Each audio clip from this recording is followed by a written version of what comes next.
চাচা কেমন আছেন? আলহামদুলিল্লাহ, আল্লাহ ভালো রাখছে। ভালো লাগছে না? হ্যাঁ, মাশাআল্লাহ। চাচা দেশের বাড়ি কোথায়? দেশের বাড়ি গোপালগঞ্জ। গোপালগঞ্জ না? হোটেলিপাড়া থানা।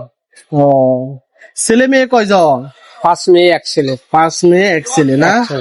তো এই জায়গায় কি বেড়াইতে আসছে? এই জায়গায় এই যে গেটটা না, হ্যাঁ, এই যে দোতলা 3 তলায় বড় মেয়ে থাকে। বড় মেয়ে তাই না? হ্যাঁ। যাই হোক মাশাআল্লাহ। মেয়ের বাড়িতে কি বেড়াইতে আসছেন? হ্যাঁ, মেয়ের বাড়িতে বেড়াইতে এসেছি। বেড়াইতে আসছেন? হ্যাঁ, তো চাচা প্রত্যেকটা মানুষেরই জীবনে কোনো না কোনো একটা গল্প থাকে, হ্যাঁ, যে প্রত্যেকটা মানুষ সকালবেলা ঘুম থেকে উঠে খাওয়া দাওয়া করার পর গ্রামের মানুষ নাঙ্গল নিয়ে গরু নিয়ে হাল চাষ করে। হাল চাষ করতে গেছি, আমরাই গেছি। এরকম আপনি হাল চাষ করছেন হ্যাঁ, হাল চাষ করছি, এবং কঠোর পরিশ্রম করছেন।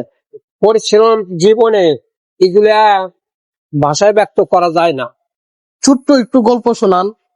3 মাসের সময় মা মারা গেছে। 3 মাসের সময় আপনার মা মারা গিয়েছে। 4 বছর বয়স যখন, তখন আব্বা মারা গেছে। 4 বছর বয়সে আপনার আব্বা মারা গেছে। বাবা মারা গিয়েছে। বড় ভাইও মারা গেছে। বড় ভাইও মারা গিয়েছে। 16 বছর যখন বয়স, 15 বছর যখন বয়স, তখন মাইজা ভাই মারা গেছে।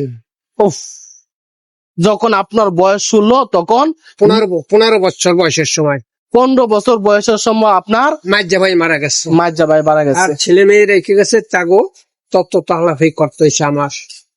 এই সমস্ত দায়িত্ব খরচ বহন করছেন আপনি। আমার বহন করতে হয়েছে। তা আপনাকে দোয়ার বর করতে মাইজা ভাইয়ের ছেলে মেয়েরা ভবিষ্যৎ মানুষ হয়েছে, লেখাপড়া শিখাই অনেক।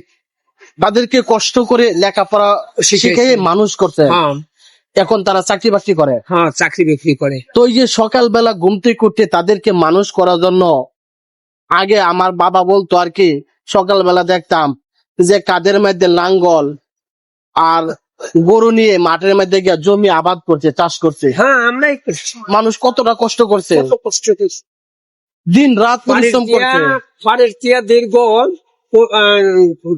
4 মাইল 5 মাইল দীর্ঘ নাঙ্গল কান্দে লইয়া গরু লইয়া যাই হাল চষকে আবার বিকেলে বাড়ি ফিরছি। বেরিয়ে পড়ছে। এই যে করছি। এরপরে দেখা যাইতেছে ধান লাগাইতে হয়েছে। ধান লাগাইতেছে, এরপরে এটা আগাছা পরিষ্কার করা লাগছে। সবকিছু পরিষ্কার করতে হয়েছে। এরপরে 3 মাস পর সোনার ফসল ফুলছে। সোনার ফসল এরপরে ধান কাটিয়া মাথার মধ্যে বোঝা দেয়া বাড়িতে আনছে। আনছে, শরীরের গাম, পায়ে ফেলাইছি, মাথার গাম পায়ে পড়ছে। পাতালে পড়ে গেছে।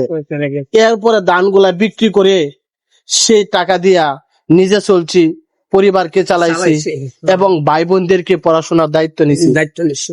একজন মানুষ কতটাই না কষ্ট করে অনেক কষ্ট করতে হয়। শুধুমাত্র পরিবারের মুখে হাসি ফোটানোর জন্য।